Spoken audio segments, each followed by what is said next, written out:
Почитувани присутни, продолжуваме во тој убав инспиративен дух, како што го завршивме и претходниот разговор и претходната промоција на Букстар. Сега продолжуваме со промоцијата на книгите Лавар, Соловјов, Иларионов и авијатичарот од гостинот од Русија, Евгений Водолацкин, годишниот добитник на наградата Букстар за книгата Авијатичарот, која ќе му биде доделена на последниот фестивалски ден. Пред да му го предадам микрофонот на промоторот, на писателот и професор Венко Андоновски, јас само накратко би сакала да споделам со вас дел од биографијата на Евгений Водолацкин. Тој е руски писател, роден во 1964 година во Киев, Украина. Од 1990 работи во одделот за староруска литература, каде што е водечки научен соработник, автор е на повеќе од 100 трудови поврзани со древната и со новата руска литература. Предава на универзитети во Минхен и во Санкт Петербург, а неговиот роман Лавар ги освои наградите Големата книга и Јасна пољана во 2013 година. Преведена на повеќе од 15 на јазици, а историјата е најчесто негова првична инспирација, без оглед дали станува збор за турбулентните времиња на Октобриската револуција или наследството на византиската култура. Американскиот писател и критичар Кен Калфус во рецензијата за весникот Нью Йоркер напиша: "Верата кај Водолацкин не е ниту екстатична, како што се многу облици на западното христијанство, ниту е хиерархиска, како источното христијанство, ниту е научна, како јудаизмот, туку е потрага по внатрешниот мир."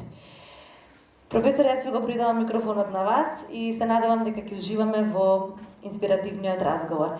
Голема чест ни е и многу сме благодарни што Евгений е гостин на Букстар и што оваа голема руска книжевна звезда е денеска во Скопје. Уште еднаш благодарност до организаторите, до домакините на петото издание на Фестивалот на европската литература Букстар, издавачката куќа Антолог. Ве молам еден аплауз за Евгений Водолацкин.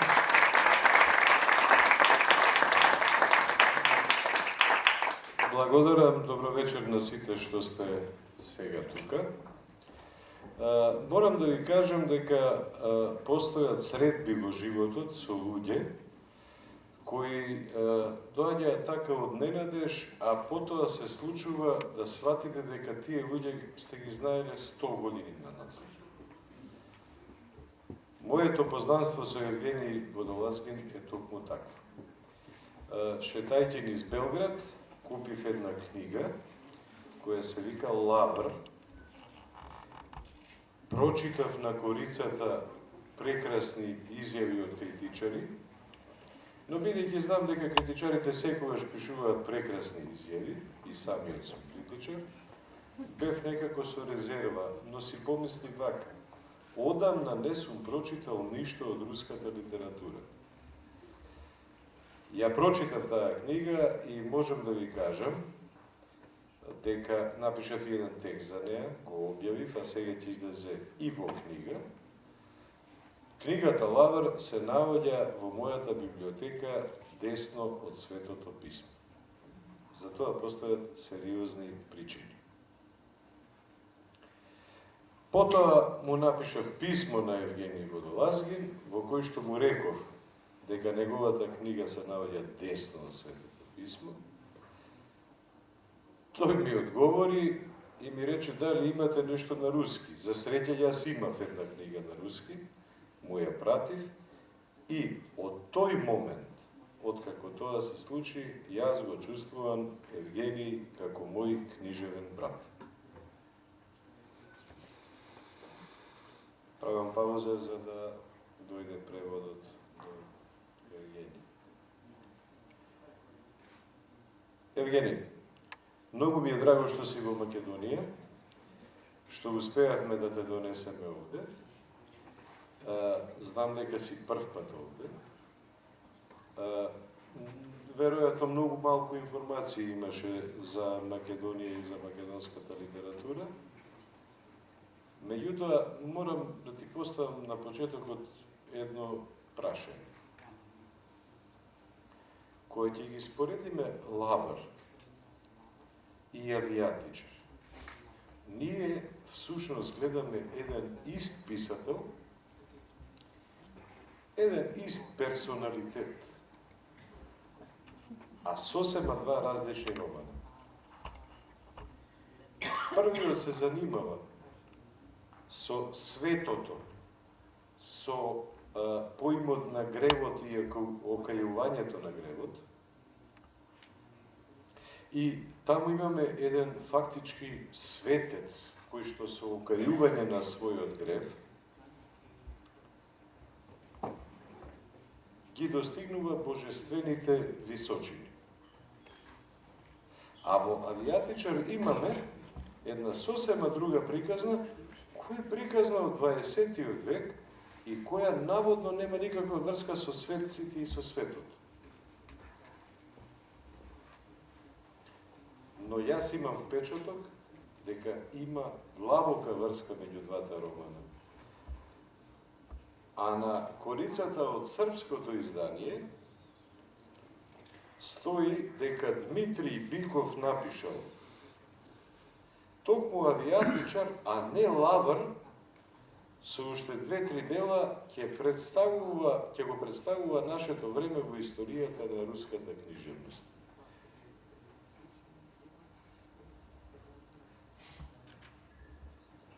Јас со Дмитрий Биков не се согласувам и мислам дека и во едниот и во другиот роман го имаме новиот Достоевски.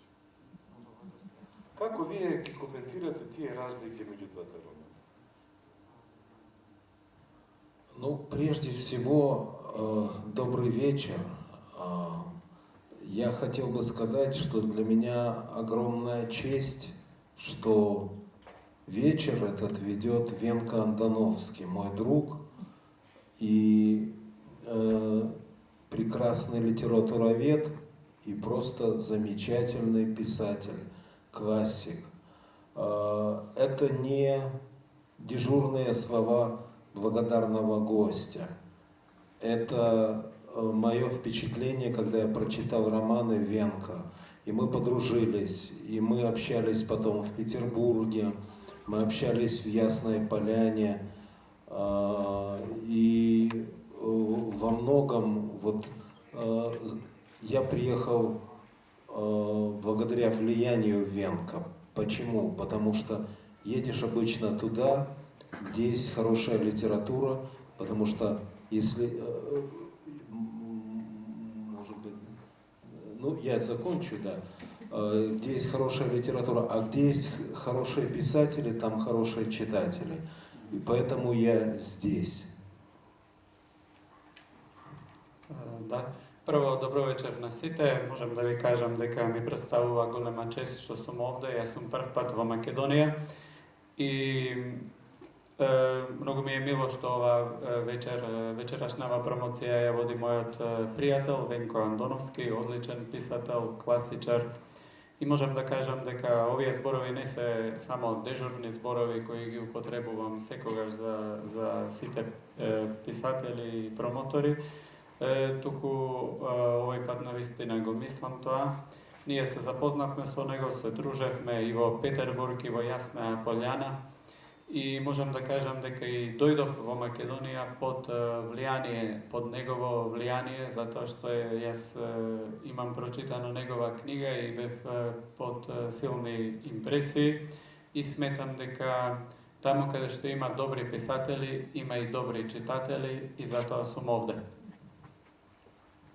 Что касается вопроса Венка, то я даже не пытался писать специально по-разному. Это само собой получается вот почему. Когда человек пишет роман, он создает совершенно новый мир. Он маленький демиург. Он создает мир с самого начала. И когда этот мир изначально новый, то получается, что и романы совершенно не похожи. Во врска со коментарот и прашањето на Венко, јас можам да кажам дека јас не се обидував да ги пишувам различно моите романи, туку едноставно природата на таа работа е таква што кога писателот пишува некој роман, тој е еден демиург од самиот почеток и едноставно Таква е природата на работата, што се добиваат сосема различни романи. Добро, јас овде сакам прво да се заблагодарам на издавачот, значи Жарко, мојот драг Жарко, кој што најде за потребно да го следи најважното име во руската книжевност во овој момент. За неговите награди, за неговите признанија нема да зборувам, едноставно станува збор за крупен писател, јас веќе го искористив Достоевски како некој репер за тоа. И сакам да поминам токму на романот Авијатичар, кој што го читав 3 пати и 3 пати добив различни идеи за неговото значење. Тој е роман, кој што, ова е за публиката, не е проблем, кратка содржина само ќе кажам, меѓутоа преведувајте. Работата е, значи, следово. Станува збор за човек кој што е роден 1900 година,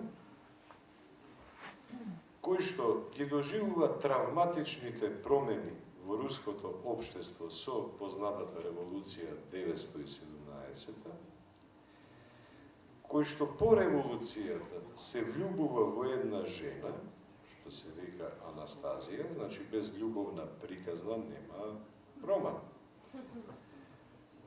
Кој што веднаш станува мета на Кодоши, и таму има ликови на Кодоши. Проблемот е што таткото на таа негова девојка или таа негова љубов, би рекол, е интелектуалец, а интелектуалците се секогаш први сомнителни за секоја власт. По едно кодошење, од еден нивни состанар, завршува на нешто што во Југославија се викаше Голи оток, на некој логор и така натаму. Значи, љубов прекината од идеолошка причина. Сега, на тој логор, во тој логор, простете што ви го раскажувам романот, но само малку ќе ви раскажам, нема да ви откријам се. Во тој логор постојат 2 начина човек да се спаси.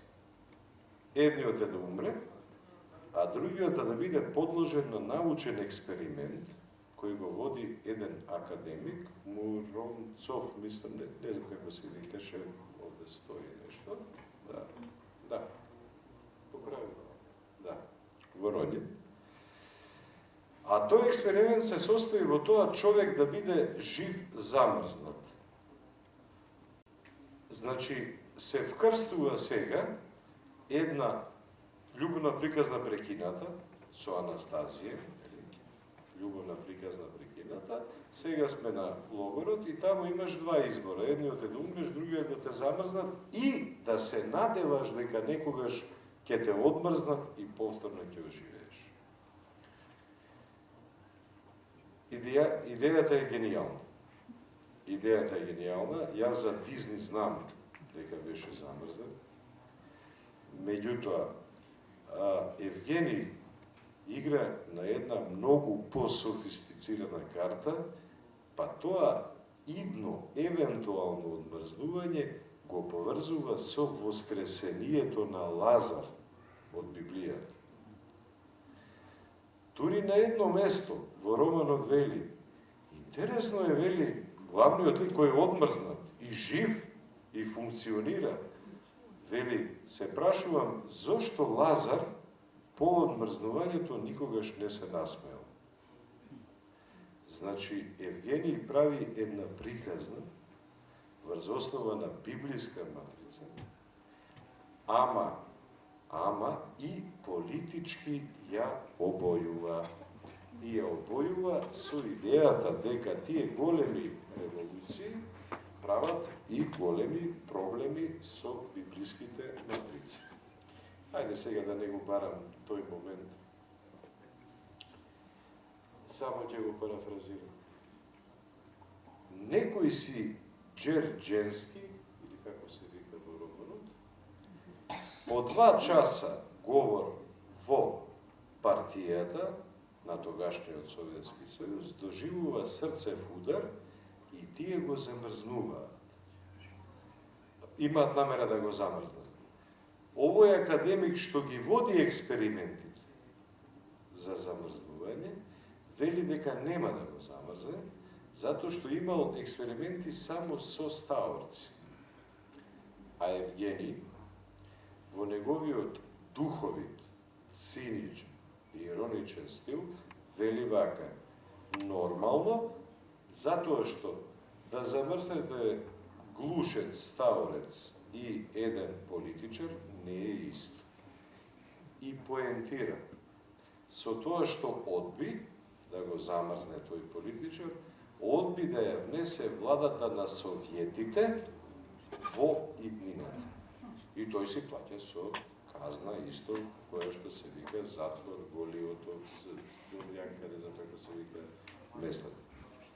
Евгений, колку во ова, бидејќи си ти и средновековист, колку во ова има историски факти, а колку е фикција?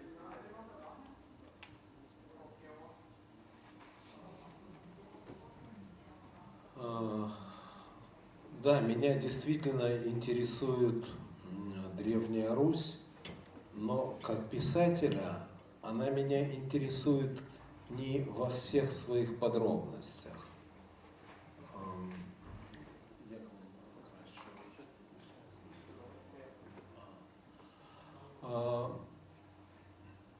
Она меня интересует как особое состояние человека, потому что человек в Средневековье был все-таки очень не похож на нынешнего.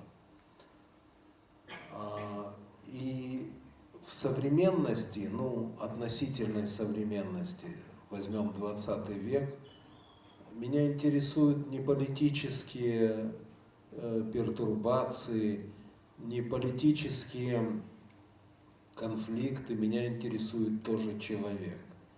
Человек тогда и человек сейчас. Может быть, это и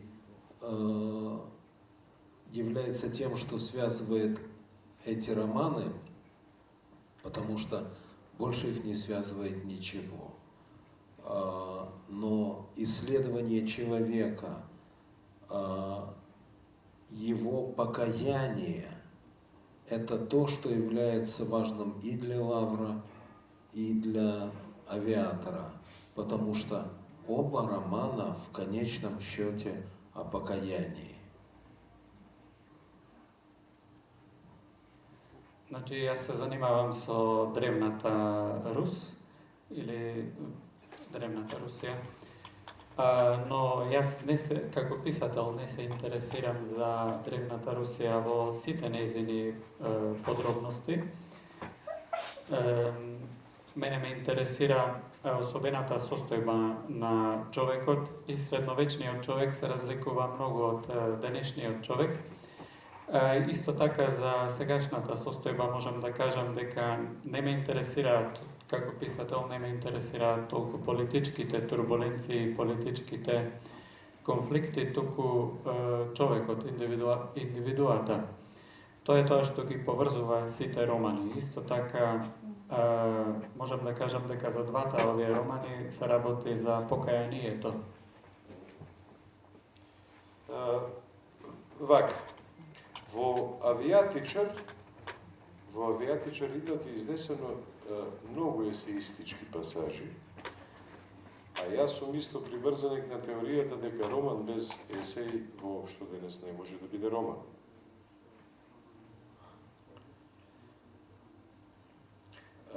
Во романот имате изнесено, да речеме, сваќање дека кога овој замрзнат човек го будат и станува славен и сега оди по интервјуа, по ток-шоу, по ТВ настапи и така натаму.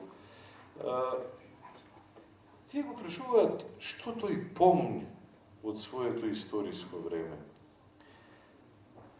А тој вели вака. Тогаш, вели, парафразирам, и звуците беа поинакви. Вика, вели вака, звечкањето на копитата го нема веќе. И тогаш имаше мотори, но не звучеа вака, сирените се сосема поинакви, оние сирени на автомобилите и така. Новинарот му вели, јас се обидувам да ве наведам на историски теми, а вие ми говорите, вели, нешто за звуци и мириси. А овој му вели, вашиот лик, кој е одмрзнат, нали? Кој е одмрзнат по експериментот, зарем вие не сваќате дека тоа е единствено вредно да се спомене? За зборовите може да се прочита во некој учебник по историја, ама за звуците не може. Така што во вашиот роман доминира една идеја за субјективна историја, која не влегува во регуларната историја. Ајде да ја наречеме назална историја, значи историја на мириси, историја на допири, историја... Од каде кајваш таква идеја дека единствено важно од историјата е персоналитетот? Каква врска има тоа со Дарџаев, да речем? Дали има врска со Дарџаев, филозофот? Николај Дарџаев.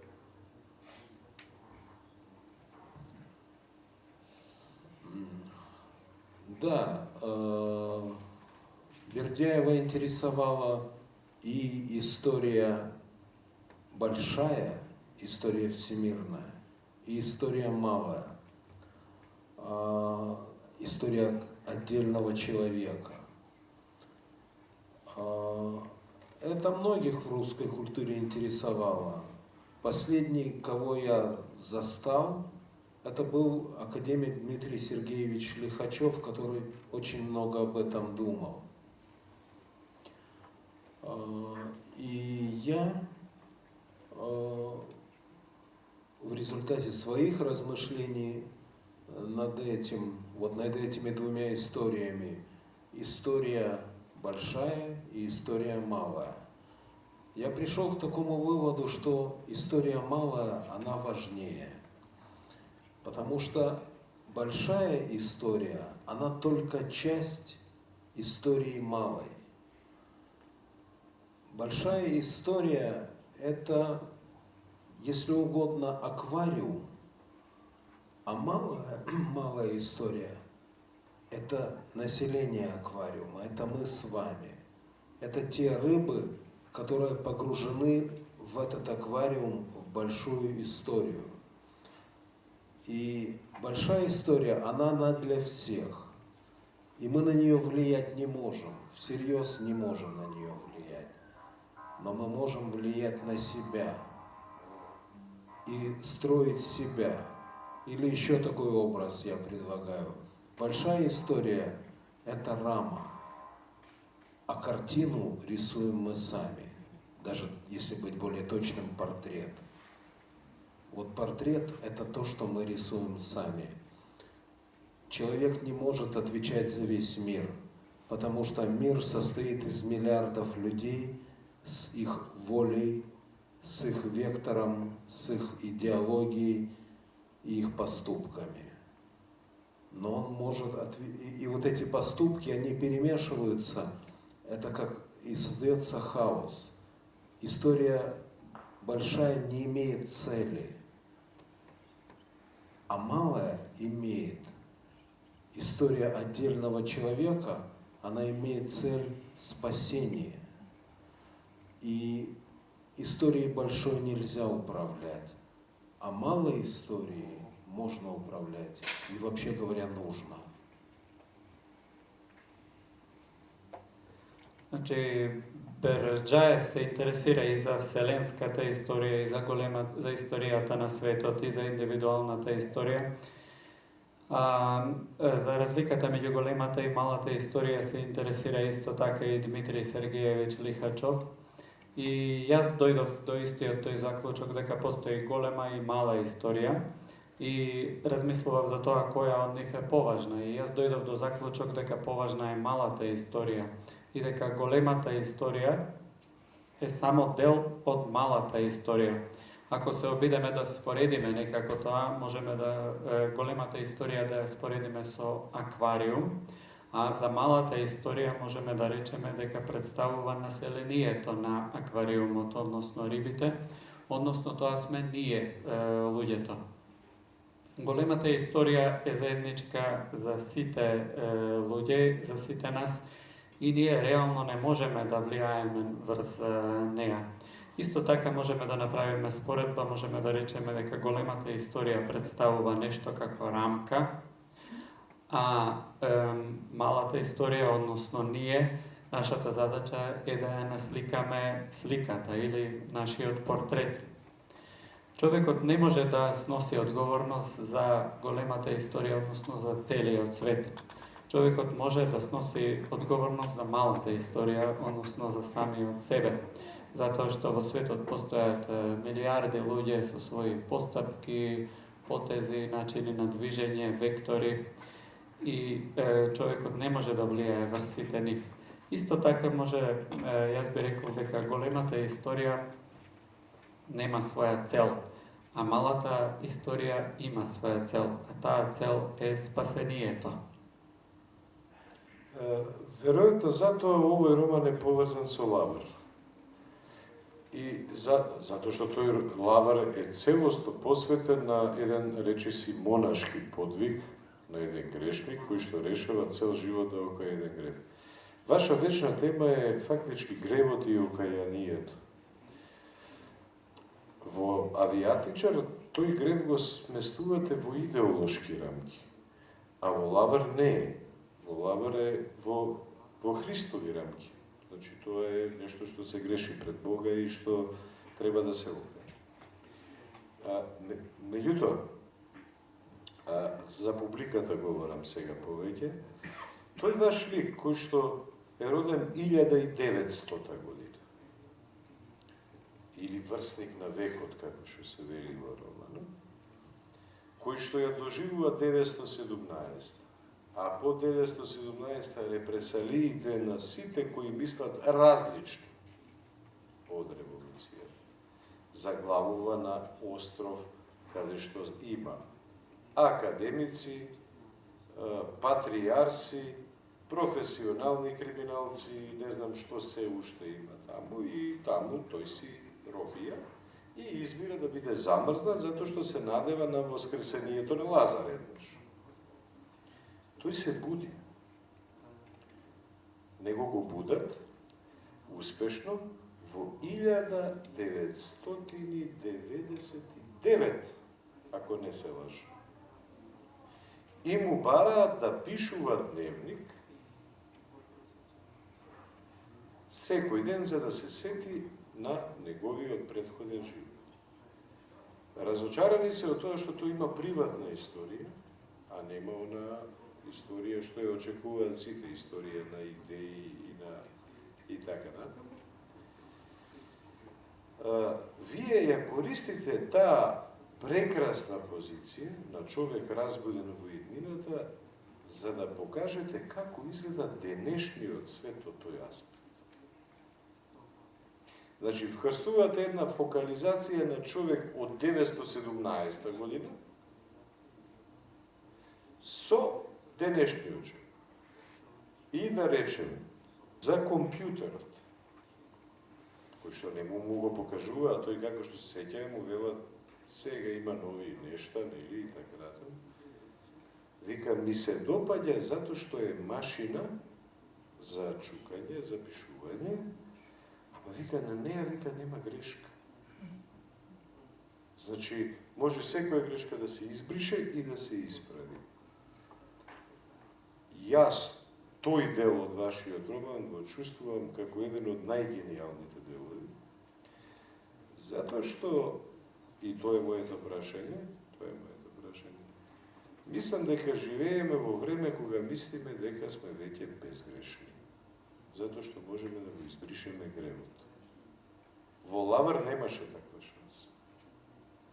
Што мислите вие за гревот и бришењето на гревовите денес?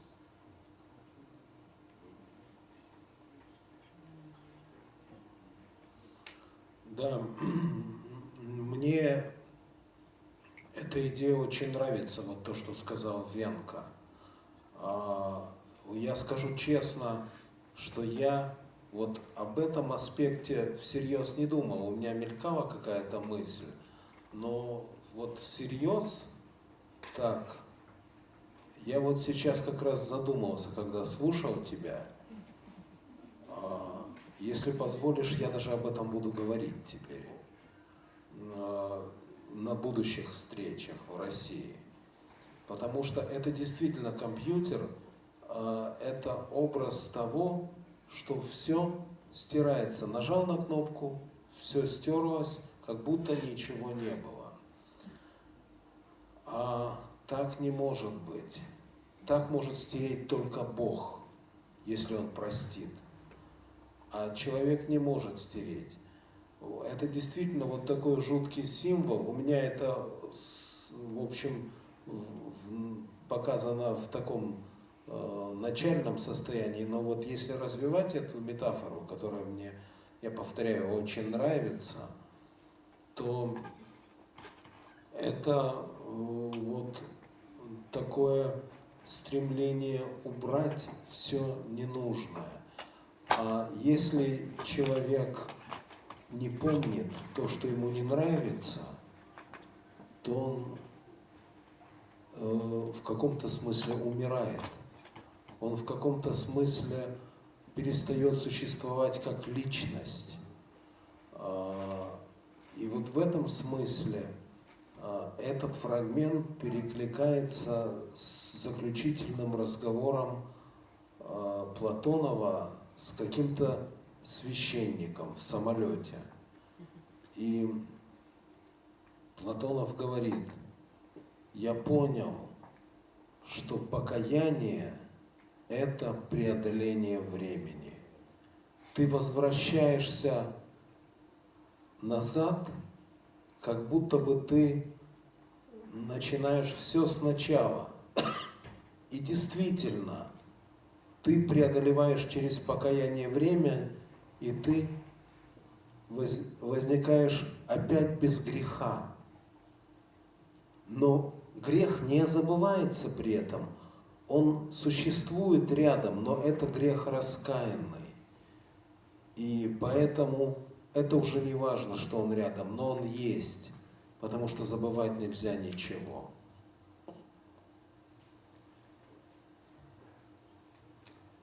Идеята што ја кажа Венко, мене навистина ми се допаѓа и можам да бидам искрен дека јас не сум размислувал толку за тој аспект, но сега кога го кажа тоа Венко се замислив и навистина би сакал на нашите идни средби со Венко да разговараме повеќе за тоа.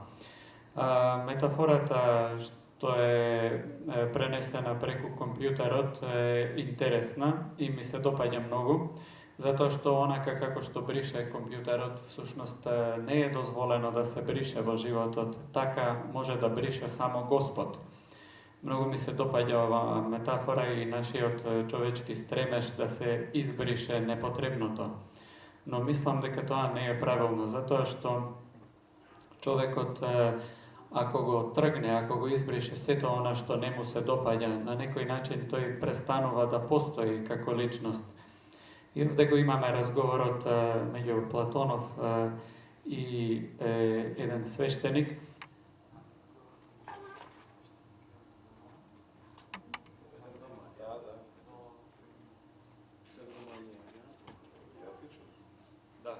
Разговорот меѓу Платонов и свештеникот во романот Авијатичар, каде што Платонов вели, јас разбрав дека покаянието представува победување на времето, затоа што кога човекот се покајува, тогаш го брише гревот и го враќа времето назад пред да го направи гревот, но тоа не е баш така, затоа што гревот продолжува да постои покрај него, гревот е тука, само што веќе се покајал за тој грев.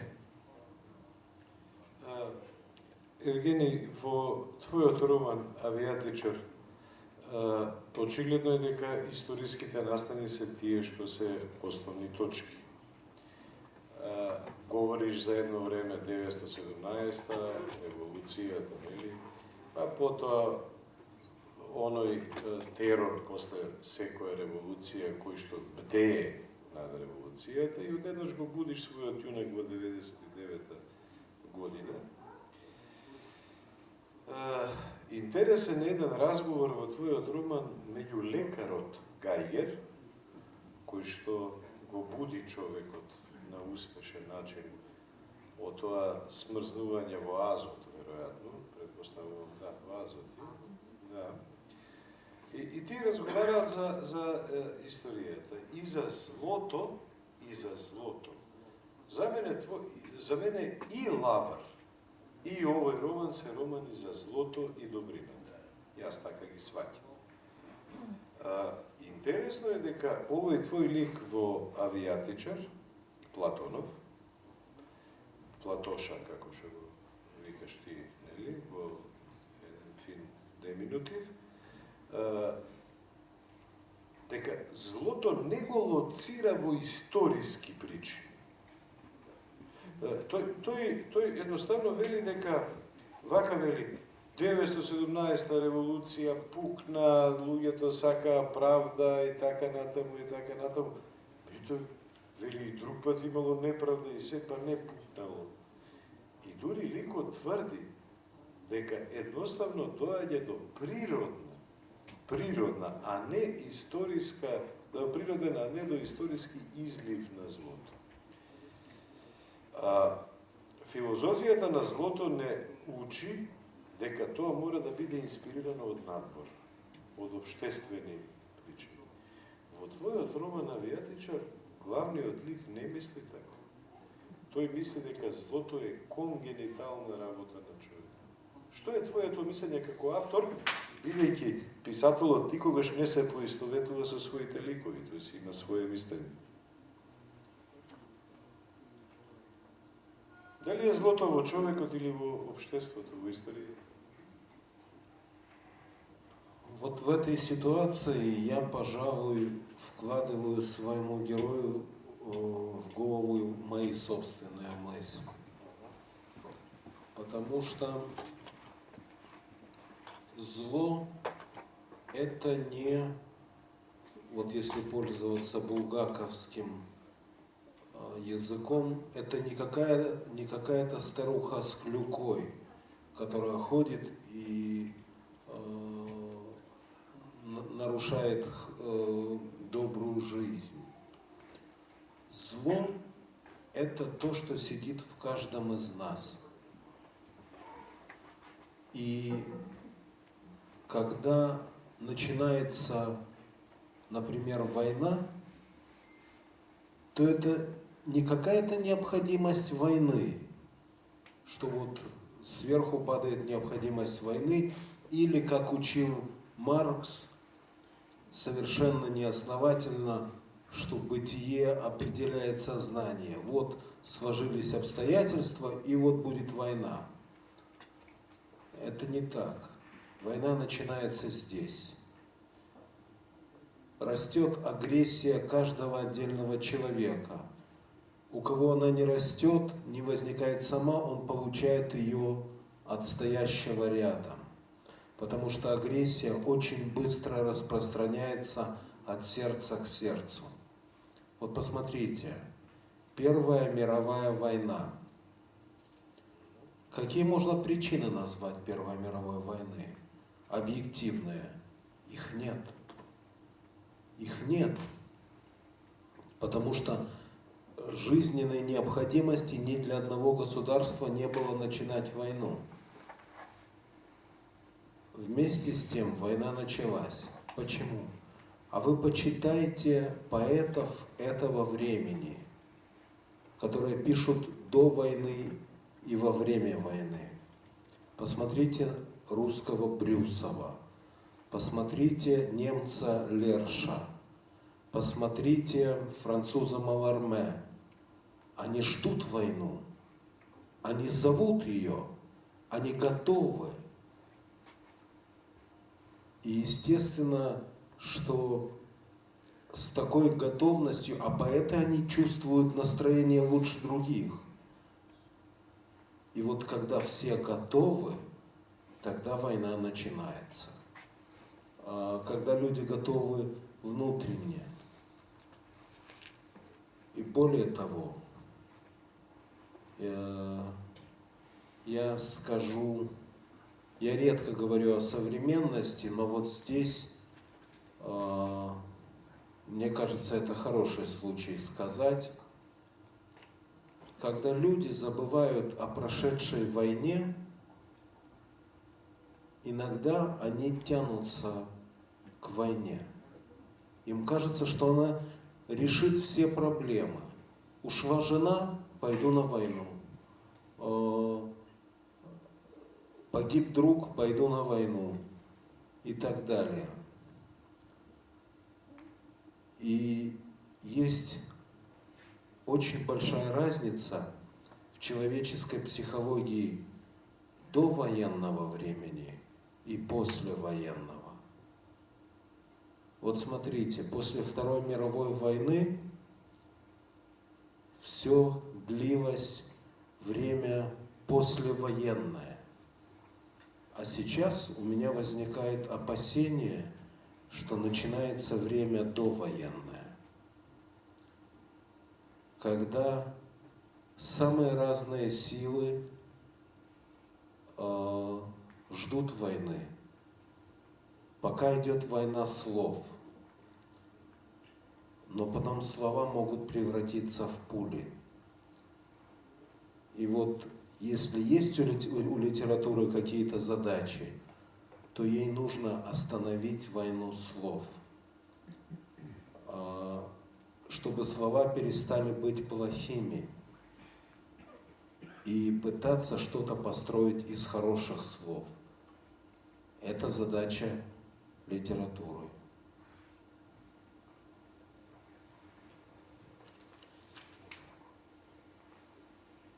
Во случајот што го наведе Венко, јас морам да признавам дека јас на херојот му ги ставам во глава всушност моите мисли. Ќе искористам мислата на Булгаков дека злото не представува старица со бастун, туку злото е присутно и седи во секого од нас. Војната не настапува затоа што постои неопходност од неа, туку војната почнува внатре во човекот.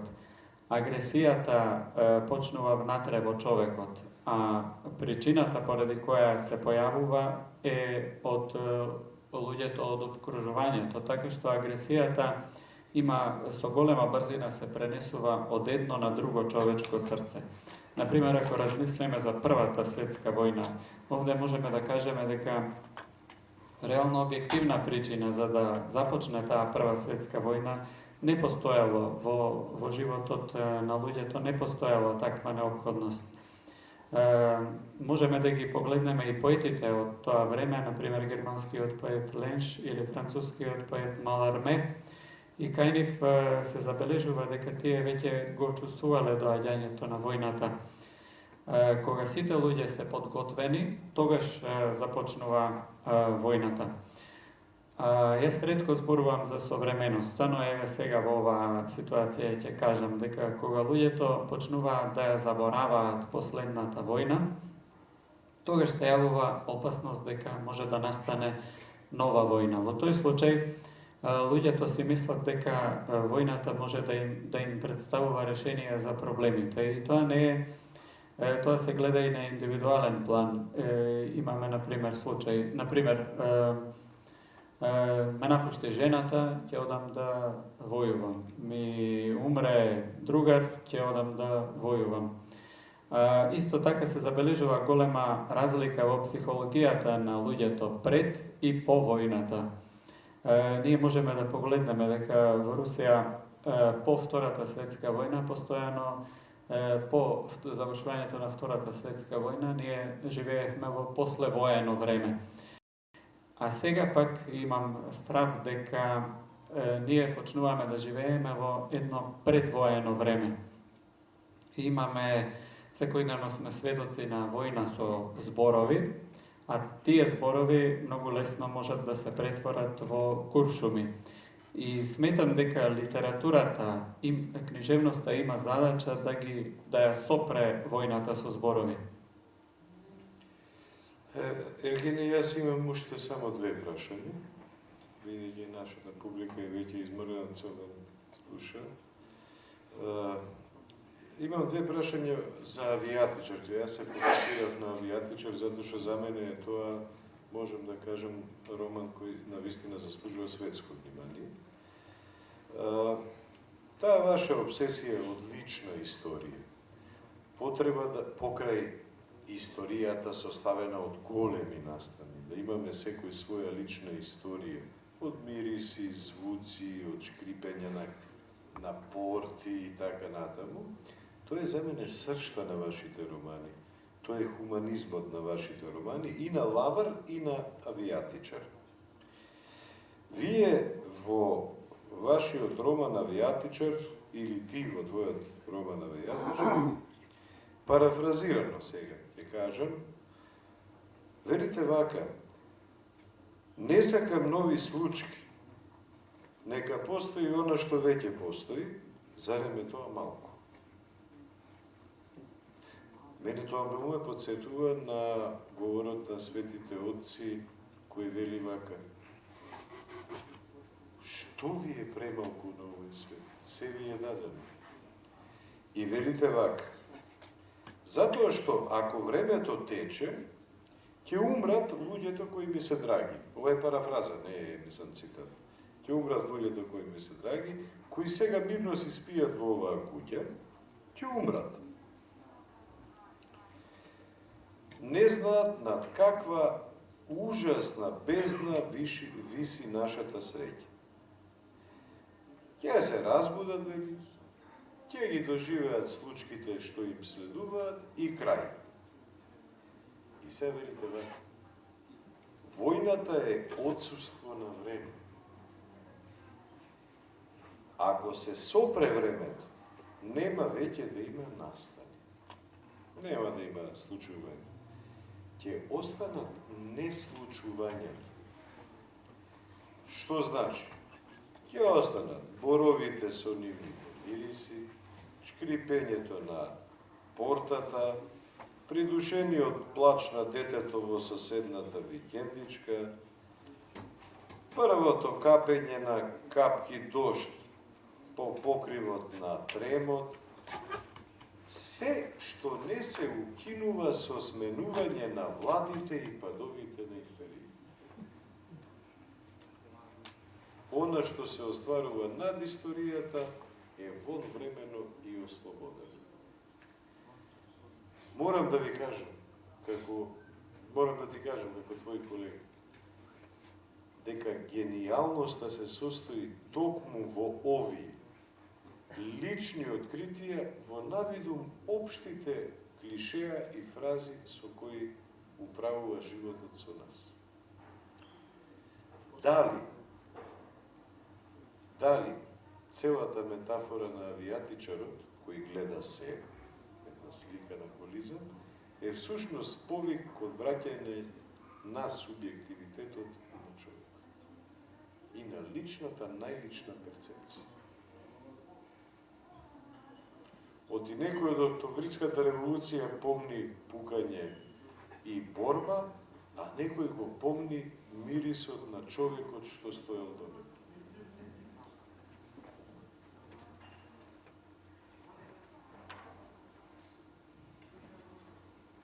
Да,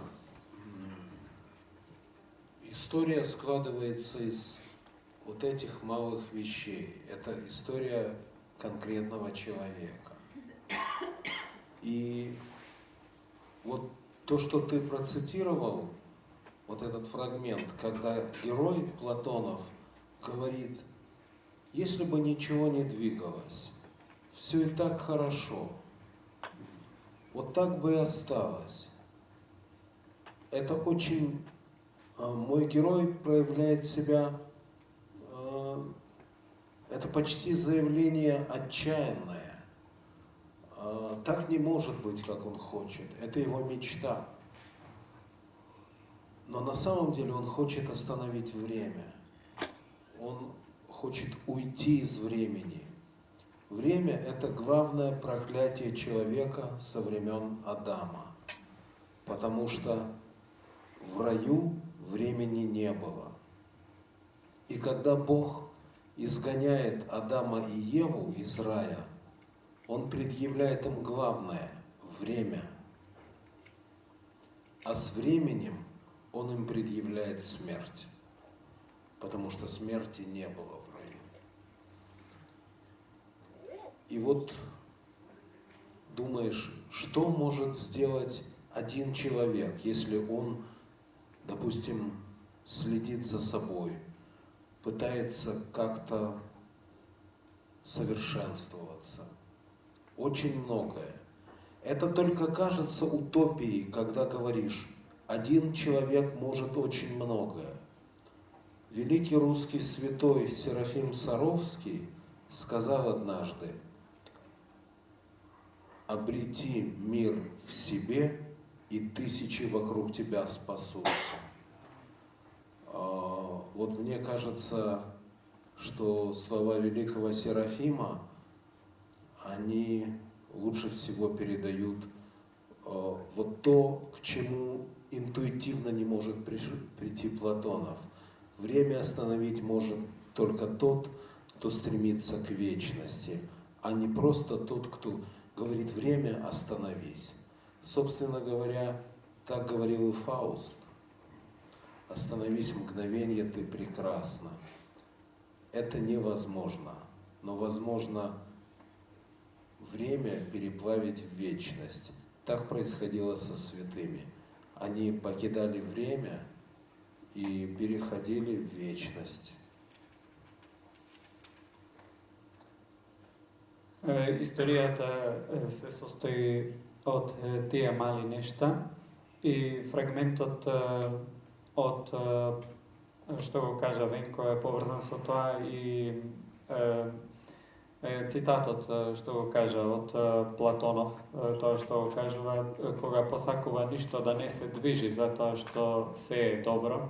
Може да се каже дека оваа негова изјава е на некој начин очајна, затоа што е нереална, представува мечта. Тој сака да го сопре времето, а за времето можеме да кажеме дека е главното проклетство кое го добил и Адам во Библијата, затоа што во рајот нема време. Кога го добива Адам времето, ја добива и смртта, односно смртноста. Прашањето, се поставува прашање што може да стори еден човек за да го сопре времето. Тој реално не може да го сопре времето, но може да работи на себе, да се усовршува. Рускиот светец Серафим Саровски изјавува: стекни го мирот во себе и стотици околу тебе ќе се спасат. И Фауст изјавува исто така: сопри мигу, ти си прекрасен.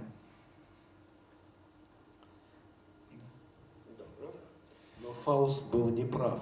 Прав был Серафим Саровский. Но Фауст не бил во право бил Серафим Саровски. Мислам, во твоите романи има и многу хумор. Ја не се фокусирав на тие моменти за хумор, но еден од тие моменти е кога оној негов роднина Сева, мислам дека се вика, кој што се влюбува во револуцијата и му вели на Платонов, нели, вели, револуцијата е локомотива на историјата, а овој му вели: да, ама локомотивата нема волан, оди таму кај ќе те водат. Има многу хумор во вашите романи. Јас, за жал, за оваа средба не издвои тоа. Јас сакам да се фокусирам на навистина невралгичните точки на нашата сегашна цивилизација и болестите кои ги боледуваме.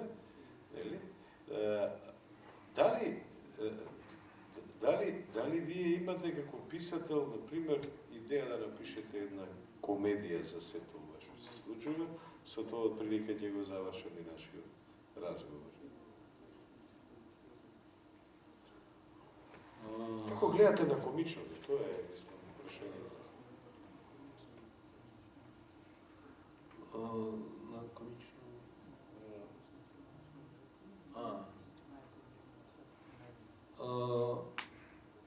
Вот Венка, он телепат. Я только что написал комедию. Вот. Так получилось, что... То есть обычно, когда я заканчиваю роман, я пишу пьесу. А пьесу обычно я пишу комедию. И в мае я написал пьесу, которая называется «Микрополь». И ее уже поставили в Томске. Неожиданно для меня, потому что так быстро никогда не ставится. Но тут как-то так удивительно получилось. И эта пьеса о том, я думаю, в Македонии такого нет, но в России это распространено. У нас есть категория людей, которые называются обманутые дольщики. Это те, кто заплатил за квартиру, но квартиру не построили и деньги не отдали. Вот. И у меня, значит, есть действующие лица там, но все стилизовано под Древнюю Грецию. И там вместо античного хора выступает хор обманутых дольщиков. Вот. И там, в общем, я пока писал, смеялся. Вот. Надо будет посмотреть, поехать в Томск, что они поставили. Может, я смеяться перестану. А может, наоборот. Вот. Ну, по-моему, они хорошо поставили. Смех – это очень важно. Смех – это взгляд на себя, прежде всего на себя, со стороны. Потому что, когда человек смеется над чем-то или над кем-то вымышленным, он смеется прежде всего над собой. Потому что он из себя это достает. И плохие черты, и смешные, и глупость. Это все он видит в себе. И поэтому надо смеяться. Прежде всего над собой. Вы знаете, у нас был замечательный фильм «Тот самый Мюнхгаузен». И этой фразой я закончу свое выступление. Там играл замечательный актер Олег Янковский. Он играл Мюнхгаузена. И последний кадр фильма стоит Янковский и говорит: смейтесь, господа, смейтесь, потому что с серьезным выражением лица делались самые большие глупости на свете. Спасибо.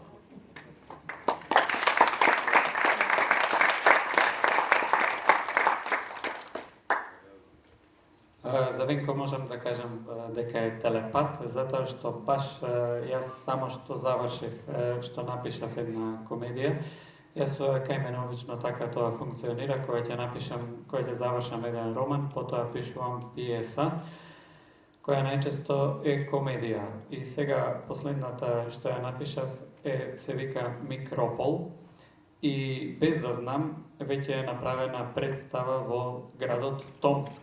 Тоа за мене беше неочекувано. Пиесата се однесува на нешто што во Русија го има, во Македонија веројатно го нема. Се работи за луѓе што се измамени затоа што веќе платиле за стан, што треба да се изгради, а станот потоа не се изградил. И целата сценографија е од Стара Грција И хорот сушност се состои од тие измамени купувачи на станови. И ќе треба да отидам во Томск за да ја погледнам представата, затоа што додека ја пишував оваа пиеса, јас самиот се смеев. А кога ќе отидам да ја погледнам во Томск, може би и ќе престанам да се смеам, иако повеќе верувам дека пиесата представата е направена добро. За смејата можам да кажам дека представува поглед на самиот, кога му се смееме на некој друг човек, дури и тогаш си се смееме на самите себе си, затоа што нему му се смееме за некои човечки особени кои ги поседуваме и самите ние. Од филмот Минхаузен во овој контекст би го издвоил главниот јунак. Зборовите на главниот актер кој го глуми Минхаузен, актерот се вика Олег Јанковски, и во последната сцена тој вели: "Смејте се, господа, смејте се, затоа што со сериозен израз на лицето се направени најголемите глупости на човештвото." Добро, за крај сакам да ви кажам само една мала паралела. Евгений не знае за тоа, како што јас не знаем за оваа комедија, ти ме нарече телепат, иако јас повеќе личам на психопат, тоа не е важно, се читаме. Се воодушевив кога некаде прочитав дека го споредуваат со Умберто Еко и го викаат рускиот Умберто Еко. Во својот добро познат духовит стил, а и мене ме споредуваа со Умберто Еко, и тоа во години кога го немав читано, само што напишав први раскази. Значи, тој во својот духовит стил, Евгений, ти кажеш што им одговори или јас да кажам што им одговори? Кога те споредуваа со Умберто Еко.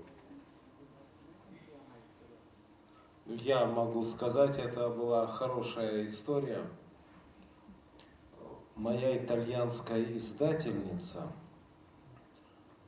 когда я был в Италии, представила меня Умберто Эко.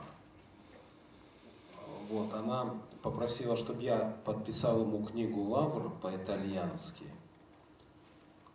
Я ему подарил, а она рядом стояла и говорит: вот этого человека называют русским Умберто Эко. И Умберто Эко подошел, подал мне руку и сказал: мои соболезнования.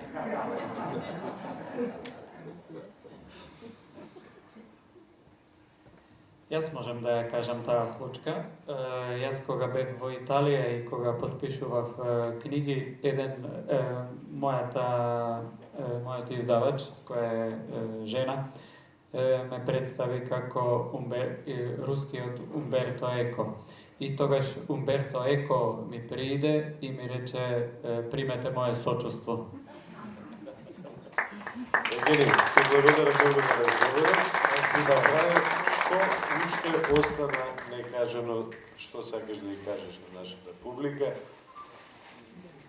И јас сум многу благодарен што ни беше гостин и убеден сум дека се потешко ќе доаѓаме до тебе како писател, затоа што она што го пишуваш ќе те влече веројатно во некои по-високи сфери. Ама ќе не најдеш пак. Я сказать могу единственное. Спасибо, Венка, спасибо, Жанко. Я не вижу его. Вон, да. Который очень много сделал для того, чтобы я приехал. Ну и спасибо большое вам. А что касается того, что я не успел сказать, Венка так подробно все спрашивал, мне показалось, что я все успел. Но если я не успел, это будет хороший повод приехать еще раз. Јас можам за крај да кажам само големо благодарам за Венко и големо благодарам и за Жарко, кој направи многу за да ме, навистина направи многу за да ме доведе овде. И јас мислам дека Венко ме прашуваше толку убаво и подробно што јас успеав се да кажам.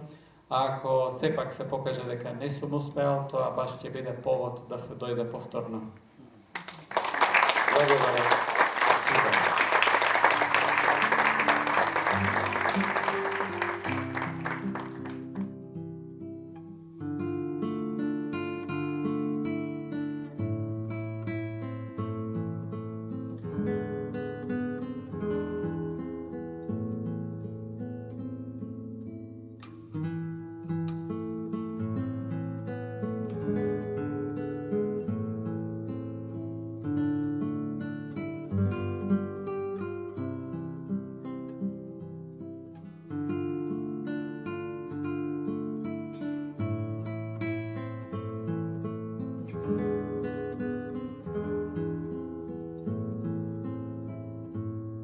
Thank